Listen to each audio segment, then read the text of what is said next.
Olá galera, tudo certo? Bom, a nossa aula de hoje vai ser uma aula diferente.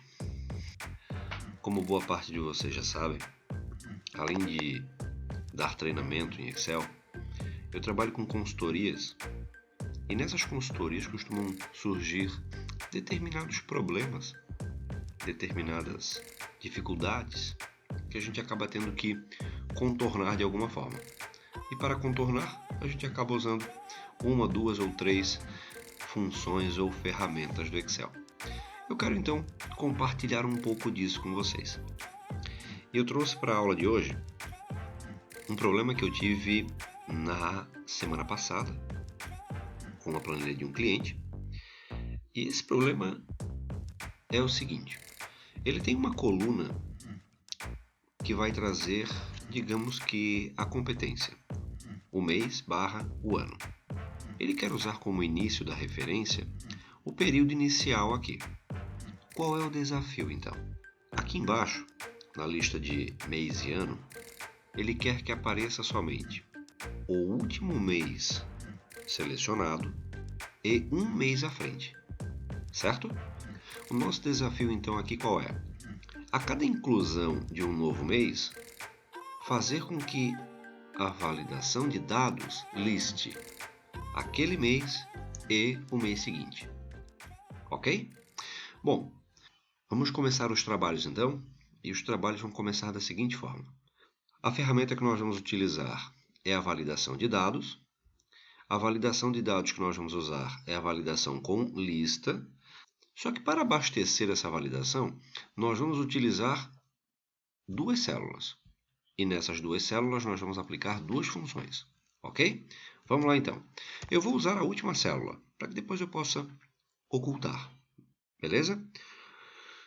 A primeira célula vai fazer o seguinte: vai verificar se a célula do início do período ela está preenchida, certo? Porque se ela for diferente de vazio, eu quero que a minha célula lá seja o máximo do intervalo que eu quero que ela veja. Eu sei que o meu intervalo tem 122 linhas, ok? Ponto e vírgula e essa célula. Vamos a uma explicação então. A função máximo, ela retorna o maior valor. Eu quero que ela veja o maior valor desse intervalo, só que eu corro o risco desse intervalo estar vazio. Eu então quero que ela me traga essa célula em que a pessoa define o início do período. Ou seja, se ela for diferente de vazio, automaticamente eu vou ter uma data nessa célula. Então eu, no mínimo, vou ter uma data, que é a data que a pessoa definiu aqui, certo? Se ela estiver vazia, eu quero vazio. Fecho parênteses. Bom, ela já trouxe aqui, trouxe nesse formato, eu não quero nesse formato. Eu quero no formato personalizado. Eu vou montar aqui um tipo, tá? Vejam, duas casas para o mês, barra, 4 casas para o ano, certo? Mês, barra, o ano. Ok.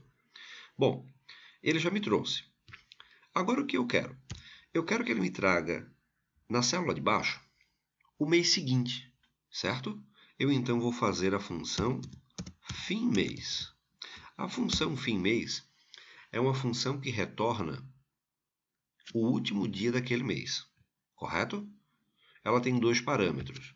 O primeiro parâmetro é a data que eu quero que ela retorne. Vejam aqui na barra de fórmula que vai ficar mais fácil de entender.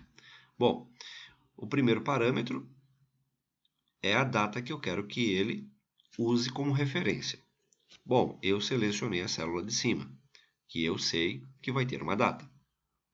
Ponto e vírgula. Quantos meses eu quero para frente? Eu quero nenhum mês para frente. Ele vai me trazer o último dia do mês da data selecionada. Eu não quero o mesmo mês. Eu então vou colocar, depois de finalizar a função, mais um. Esse mais um vai fazer com que ele me retorne o mês seguinte. Ou seja, o último dia daquele mês, mais um. Eu vou criar o formato igual ao da célula de cima. E vejam que agora ele me traz os dois meses. O mês atual e o mês seguinte. Eu vou selecionar essas duas células e vou dar um nome a essas duas células. Eu vou dizer que essas duas células se chamam meses. Enter. Para dar nome a uma célula, eu vou na caixa de nome, certo? Esse campo que tem aqui do lado esquerdo, dou um Enter. Para ter certeza que o nome realmente foi dado, é só apertar a tecla F3 e ele vai mostrar para vocês todos os intervalos criados, certo? E o meu intervalo mês está aqui. Muito bem, foi criado. Agora, vamos aplicar. Eu vou selecionar todo o intervalo. Vou clicar na guia Dados, Validação de dados. Vou selecionar a opção Lista. E aqui na fonte, eu vou usar o intervalo meses. Se por um acaso der um branco nessa hora, é só apertar F3, dar 2 cliques no intervalo e está tudo certo. Agora, eu vou dar um OK, ele vai aplicar a minha validação. E vejam que no primeiro mês eu tenho o mês definido lá em cima no período, mês 5, e também o mês 6. Selecionei o mês 5, continua 5 e 6. Agora eu seleciono 6, aparece 6 e 7. Seleciono 7, aparece 7 e 8. E assim sucessivamente. Vejam, ele vai sempre pegar o maior valor e o mês seguinte. Certo? Bom, espero que tenham gostado da nossa aula de hoje. Eu separei esse desafio e quero separar mais desafios aqui para frente. Na aula da semana que vem, eu quero falar sobre funções de texto. E o nosso desafio é muito legal. Preparem para trabalhar com ExactText, localizar, substituir e tudo mais. Beleza? Para quem não se inscreveu, entre no nosso canal do YouTube. Vou deixar o link aqui na tela. E não esqueçam do nosso blog. Tem assunto novo toda semana. Certo? Um grande abraço e até a nossa próxima aula.